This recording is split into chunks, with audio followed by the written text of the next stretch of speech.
Salah satu pertanyaan paling kuno dan paling personal dalam perjalanan iman kita, sebuah pertanyaan yang mungkin pernah terlintas di benak kita semua, entah dalam bisikan lirih di tengah kesunyian atau dalam jeritan hati saat badai kehidupan datang. Pertanyaan itu adalah, mengapa Allah yang Maha Baik membiarkan penderitaan terjadi? Mengapa ada penyakit yang menyakitkan? Mengapa ada kehilangan yang meremukkan hati? Mengapa ada ketidakadilan yang merajalela di dunia yang katanya diciptakan oleh Tuhan yang Maha Kasih? Menjawab pertanyaan ini tidak mudah, dan kita tidak akan mencoba mencari satu jawaban yang sederhana. Sebaliknya, kita akan bersama-sama menggali apa yang Alkitab katakan dengan harapan kita dapat menemukan jangkar iman yang lebih kokoh di tengah gelombang kehidupan. Alkitab, kitab suci kita, tidak menghindar dari realitas penderitaan. Justru halaman-halamannya dipenuhi dengan kisah-kisah pergumulan, tangisan, dan pertanyaan. Dari sana kita bisa menarik setidaknya 5 bingkai pemahaman. Yang pertama, penderitaan adalah akibat dari dunia yang telah jatuh. Mari kita kembali ke awal. Kejadian 1 mengatakan bahwa ciptaan Allah pada mulanya sungguh amat baik. Tidak ada air mata, tidak ada kematian, tidak ada penderitaan. Tapi di Kejadian 3, manusia memilih untuk memberontak. Dosa masuk ke dalam dunia, dan sejak saat itu seluruh ciptaan berada dalam kondisi rusak. Perhatikan, dosa masuk, ciptaan rusak. Rasul Paulus dalam Roma 8 ayat 22 melukiskan dengan indah bahwa segala makhluk sama-sama mengeluh dan sama-sama merasa sakit bersalin. Jadi penderitaan yang kita alami adalah anomali. Setuju ya? Alurnya begini. Ciptaan baik, segala sesuatu baik. Kemudian dosa masuk, ciptaan rusak, penderitaan muncul. Itu adalah realitas abnormal dari dunia yang tidak lagi utuh seperti yang Allah rancangkan. Kedua, penderitaan sebagai api pemurnian. Meskipun penderitaan bukanlah rancangan awal Allah, Dia dalam kedaulatannya dapat memakainya untuk tujuan yang baik. Seperti seorang pandai besi yang menggunakan api untuk membentuk baja, Tuhan dapat memakai tekanan hidup untuk membentuk karakter kita. Perhatikan yang saya katakan tadi, Tuhan dapat memakai tekanan hidup untuk membentuk karakter kita.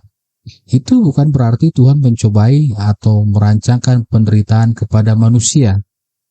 Ini tertulis di Yakobus 1 ayat 13 dan Yeremia 29 ayat 11.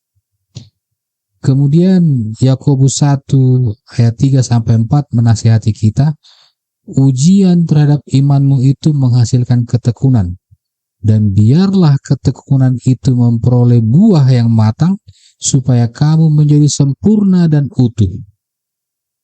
Penderitaan diizinkan bukan untuk menghancurkan kita, tetapi untuk membangun kita, memurnikan kita dari hal-hal yang fana, dan membuat kita semakin serupa dengan Kristus. Ketiga, penderitaan sebagai konsekuensi kehendak bebas. Allah menciptakan kita bukan sebagai robot, melainkan sebagai pribadi yang memiliki kehendak bebas. Pernyataan ini tertulis di Ulangan 30 ayat 19, Yosua 24 ayat 15, dan Wahyu 3 ayat 20. Sebuah anugerah yang luar biasa, tapi juga berisiko. Sebagian besar penderitaan di dunia, perang, penindasan, kejahatan, kebencian, bukanlah perbuatan Tuhan. Itu adalah hasil dari pilihan-pilihan salah yang dibuat oleh manusia.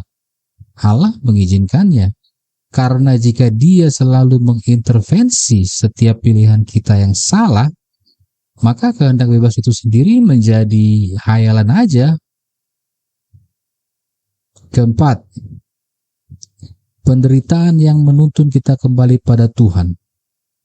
Manusia memiliki kecenderungan untuk menjadi sombong dan mandiri saat hidup berjalan mulus. Seringkali justru di titik terendah dalam hidup kita, saat kita merasa tidak berdaya, kita menyadari betapa kita membutuhkan Tuhan.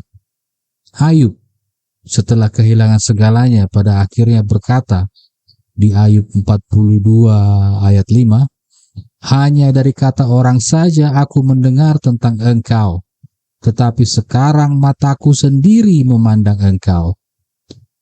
Penderitaan meruntuhkan benteng kesombongan kita dan membuka hati kita untuk mengalami Tuhan secara lebih nyata dan intim. Kelima, penderitaan sebagai misteri dalam kedaulatan Allah. Pada akhirnya akan selalu ada penderitaan yang alasannya tidak akan pernah kita pahami di dunia ini. Seperti mengapa seorang anak kecil yang tidak berdosa harus menderita sakit? Mengapa orang baik harus mengalami tragedi atau maut yang belum waktunya? Disinilah iman mengambil perannya.